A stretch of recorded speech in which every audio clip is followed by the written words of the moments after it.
this is the story of an investment in art you're not likely to get to appreciate much yourself, at least not in this lifetime. Lisa Troost! Nice to see you, Ben. Good to see you. Thanks for coming. Yeah, the name of the place, of course, is Peter Troost Monument Company in Hillside, Illinois. And what exactly do you do here? We make monuments and markers for all cemeteries in the Chicagoland area and throughout the U.S. About 114 years now, since 1889. The showroom, eh? That's right. This is our main showroom where we'll meet with families who are looking for an upright monument on perhaps inclement weather days where we can't use our outdoor display. Hey, here comes my dad. He can give you another perspective on the business. Ah, the big man. How you doing? Hi. Introduce yourself. Frank Troost. I like to say I'm the current generation in charge. How did the family get into this anyway? Do you know? Yes, it was, geez, my great-great-great-grandfather emigrated from Belgium. He had been a stone cutter there and came to this country to try for a better life here. And he and his brother worked jointly in the business, and it's been handed down through the generations. I am now the 5th generation. So where are you taking me, Lisa? Okay, I'm going to take you to meet Bob Grant here, who is one of our full-time artists. Hey, Bob. Hello. Good to see you. Nice to see you. Now, in this room, we see a lot of flat stuff, significance being... Well, first of all, what you see here are samples of things. They're not like life size, if you will. Oh. These are like cut thin, so we can keep them on the wall. If we put the real ones on there, we'd pull the house down. Who makes up the names? She does. You make up the names? We have some fun with friends and employees. They might not know their time has passed, but when they come into the room one day, they do realize it. I tend to be the model when they want some etched portraits. Those are done, we're done with a laser. Most of the portraits that we do, we prefer to hand etch. Dean has been with us for over 30 years, working with us here, and he's doing some hand work on a monument for a family in active order that we have. Take off that mask and say hi. Good morning. Good morning. Afternoon. Describe what this is you're doing now.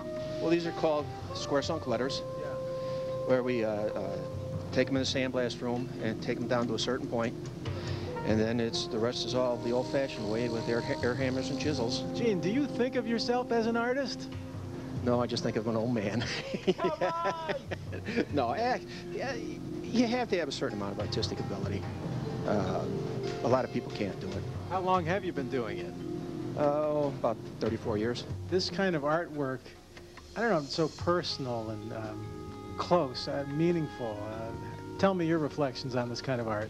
Well, that's why we try to make it that way, so that it is meaningful and has specific meaning for the family, and customize it, personalize it, because we say, you know, what we do together is going to represent your family, you and your family, for many, many years.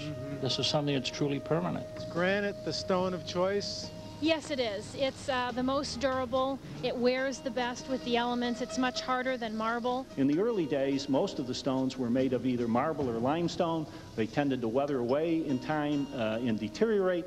Only the very rich could afford the granite because it was so much harder and so much difficult to work.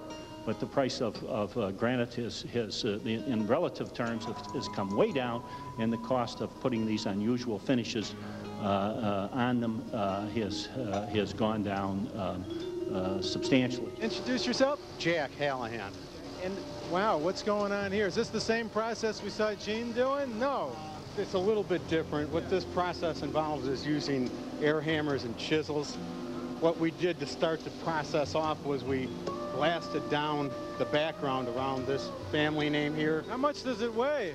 That stone, probably about 2,500 pounds.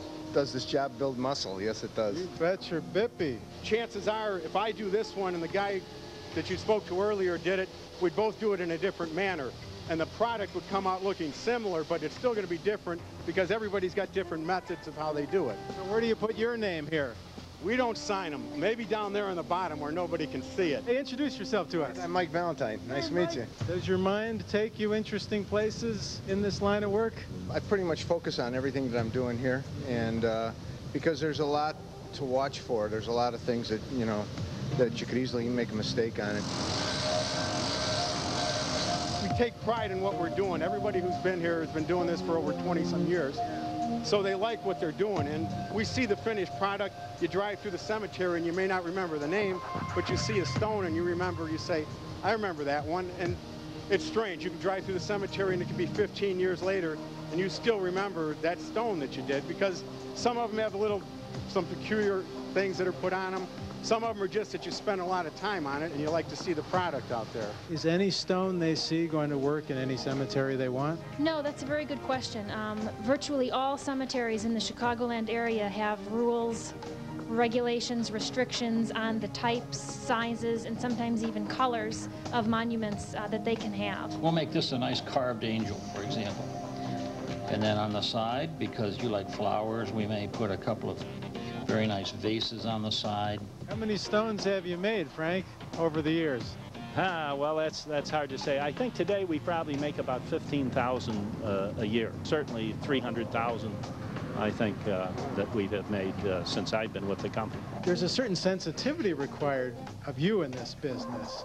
It has sometimes to do with religion and just the time that they come in and all. But talk about that, if you would. Well, we do try and keep ourselves educated on the different customs of different religions surrounding death and dying, so that when families come in from different backgrounds, we don't have to go through the process of having them educate us on what's important in their faith. So we do try and stay on top of that. Now, they can be quite simple, they can be elaborate. That's correct. An example of one of the more elaborate pieces that we've been working on is this angel here. We have her still crated to give her some protection from the elements while we're working on the rest of the monument. You can see the detail on the chain and the lantern like it's blowing in the wind. In some ways, what you're doing is no different than the way they did it, what, 1,000 years ago? Yeah, it's no different than the way it used to be. All we're doing is we may go a little bit deeper because we have the technology to blast this down.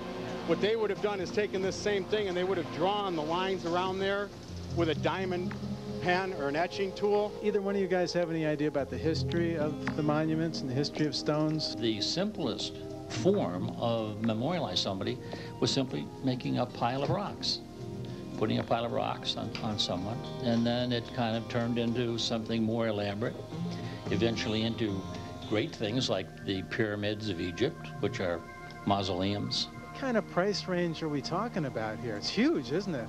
It is. Things that we've seen so far may be as inexpensive as $400 up to a statue like the angel here in this kind of granite, maybe $75,000. Most of the monuments that you see here in the showroom and on our display are original designs. The cross here, which you could interpret as the cross of life, was cast for us by a bronze company in Germany. The name? Oh, we just chose that name at random. The granite portions here were all cut and polished in India. This granite has a rather unusual name, this red stone. It's called cat's eye. This actually is one of my favorite designs that we have in the showroom. It has sort of an Art Deco look to it.